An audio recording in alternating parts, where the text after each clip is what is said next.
மூணாவது ஃப்ளோரில் ஆஃபீஸில் உள்ள 3 நண்பர்களும் லஞ்சு ஹாலில் சாப்பிட்டுட்டு இருந்தாங்க. அப்போது ஃபஸ்ட்டு ஒருத்தன் டிஃபன் பாக்ஸை திறந்தான். அவன் உப்புமாவை கொண்டு வந்திருந்தான். அடுத்து ஒருத்தன் டிஃபன் பாக்ஸை திறந்திருந்தான். அவன் இட்லியை கொண்டு வந்திருந்தான். அடுத்து ஒருத்தன் டிஃபன் பாக்ஸை திறந்தான். அவன் புளியோதரையை கொண்டு வந்திருந்தான். அப்போது இவங்க 3 பேரும் சாப்பிட்டுக்கிட்டு இருந்தாங்க. சாப்பிட்டு முடிச்சதுக்கப்புறம் அடுத்த நாளும் அதே மாதிரி கூடினாங்க. அடுத்த நாளும் ஒருத்தன் உப்புமாவை திறந்தான், ஒருத்தன் புளியோதரையை திறந்தான், இன்னொருத்தன் இட்லியை திறந்தான். மறுபடியும் 3 பேர் சாப்பிட்டாங்க. இப்படியே சாப்பிட்டு இருந்தவங்களுக்கு ஒரு நாள் போர் அடிச்சு போச்சு. என்னடா வீட்டுக்காரம்மா டெய்லி ஒரே சமையலாக செய்யுது, நாளைக்கு இதே மாதிரி சமையல் செஞ்சு கொண்டு அப்படின்னா நம்ம உயிரோடவே இருக்கக்கூடாது அப்படின்னு 3 நண்பர்களும் தீர்மானம் பண்ணிட்டாங்க. சரி அப்படின்ட்டு அடுத்த நாள் டிஃபன் பாக்ஸை பயத்திலேயே ஓப்பன் பண்ணுறாங்க. பார்த்தா இட்லி வழக்கமாக செஞ்சு கொண்டு வரவனுக்கு அதே இட்லி தான். பார்த்தோன்னே அவனுக்கு அதிர்ச்சி ஆயிடுச்சு. அவன் என்ன பண்ணிட்டான், சொன்ன வார்த்தையை காப்பாற்றுங்கிறதுக்காக ஓடி போய் குதிச்சிட்டான். 3ஆவது மாடியில் கீழே குதிச்சு. அடுத்து இன்னொருத்தன் திறந்தான். அவனும் பார்த்தீங்க அப்படின்னா புளியோதரை செய்கிறவன். அவன் டிஃபன் பாக்ஸ்லேயும் புளியோதரை தான் இருந்தது. அவனும் அதிர்ச்சி அடைஞ்சு சாக்காயி அவனும் அப்படியே குதிச்சிட்டான். 3ஆவதாக திறந்து பார்த்தான். அவனும் உப்புமா. அவனும் வேறு வழி இல்லாமல் 2 பேரும் குதிச்சிட்டாங்களே, இனி நம்ம குதிக்காமல் இருந்தால் நல்லா இருக்காது அப்படின்ட்டு அவனும் உடனே ஆம்புலன்ஸ்லாம் வந்தது. நிறைய பேர் உறவினர்களுக்கெலாம் அந்த 3 பேர் குதிச்சாங்க இல்லையா, அவங்க உறவினர்களுக்கெலாம் தகவல் சொன்னாங்க. எல்லாம் ஹாஸ்பிட்டல் வந்துடுச்சு. இப்போ இட்லி செய்கிறவனுடைய மனைவி சொல்லிச்சு, எப்போவுமே இருந்தாலும் ஏதாச்சும் பேசி அது இதுன்னு சத்தம் போடுவோம், சண்டை போடுவோம், ஆனால் ஒரு நாளும் இப்படி திடீர்னு இப்படி பண்ணுவார்னு எதிர்பார்க்குது.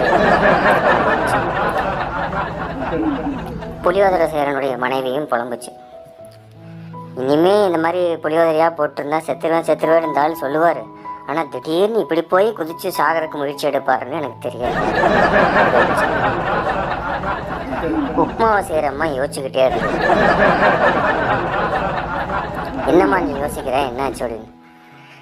அது வேற ஒன்றும் இல்லை, அவனுக்கு 2 பேரும் குதிச்சாங்க, அவன் பொண்டாட்டி அதே சமையலை செய்கிறாங்க, அதனால் குதிச்சானுங்க, ஓகே. இந்த ஆள் தான் சமைக்கிறான், இந்த ஆள் தான் உப்புமாவை செஞ்சு கொண்டு போயிட்டுருக்கான் டெய்லியும். இந்த ஆள் ஏன் குதிச்சானே தெரியலையே.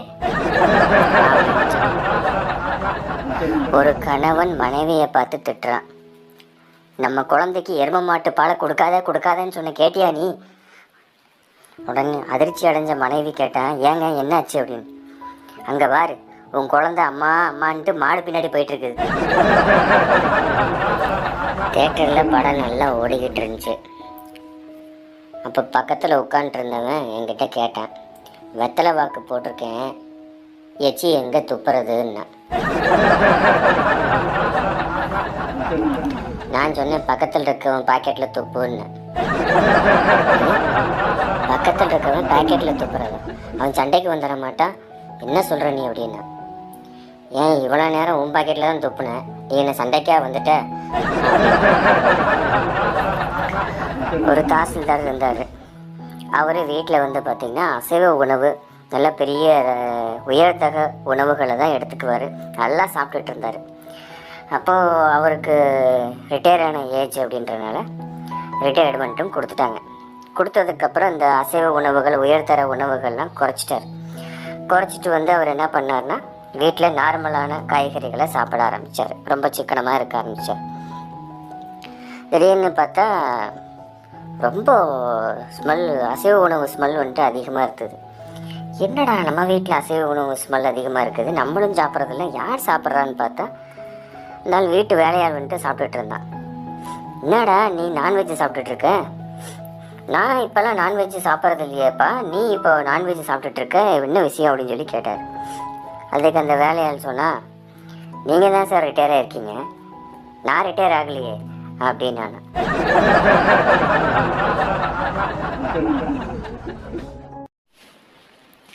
டாக்டர் ஏபிஜே அப்துல் கலாம் வாழ்வில் நடந்த ஒரு சுவையான சம்பவம்.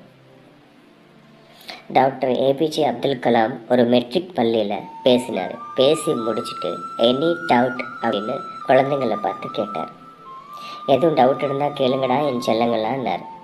ஃபஸ்ட் ஸ்டாண்டர்ட் பையன் வந்து கேட்டாம் பாருங்க ஒரு டவுட்டு, நீங்கள் சலூன் போய் முடி வெட்ட மாட்டிங்களா அப்படின்னா. கேட்டா சார், இது விளையாட்டுல வேடிக்கையில் நடந்தது. கரஸ்பாண்டன் கண்ணீர் விட்டு அழுதார்.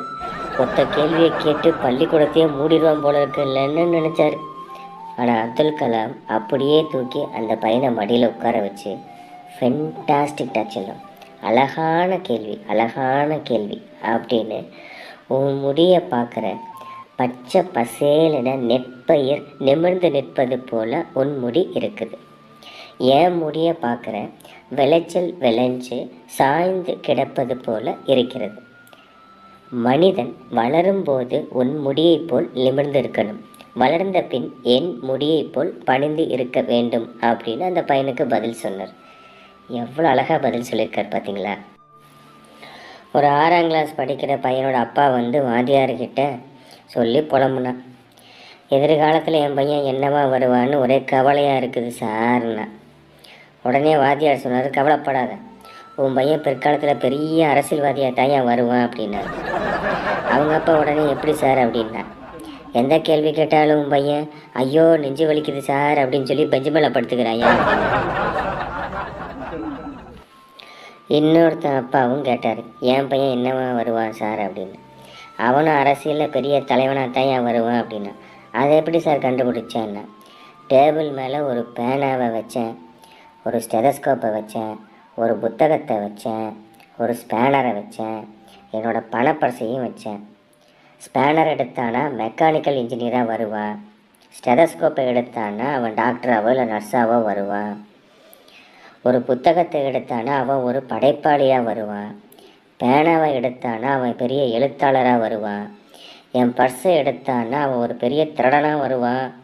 40 பேரில் 39 பேரை இந்த மாதிரி வச்சு கண்டுபிடிச்சிட்டோம். ஓன் பையன் எல்லாத்தையும் சேர்த்து தூக்கின்னு போயினாயா, அதனால் இவன் பெரிய அரசியல் தலைவனாகத்தான் வருவான், இதை தவிர வேறு வழியே கிடையாது அப்படின்ட்டாரு அவர். தியேட்டரில் படம் நல்லா ஓடிட்டு இருந்துச்சு. பக்கத்தில் இருந்தவன்கிட்ட வெத்தலை வாக்கு போட்டவன் கேட்டிருக்கான், எச்சி எங்கே துப்பு அப்படின்னு.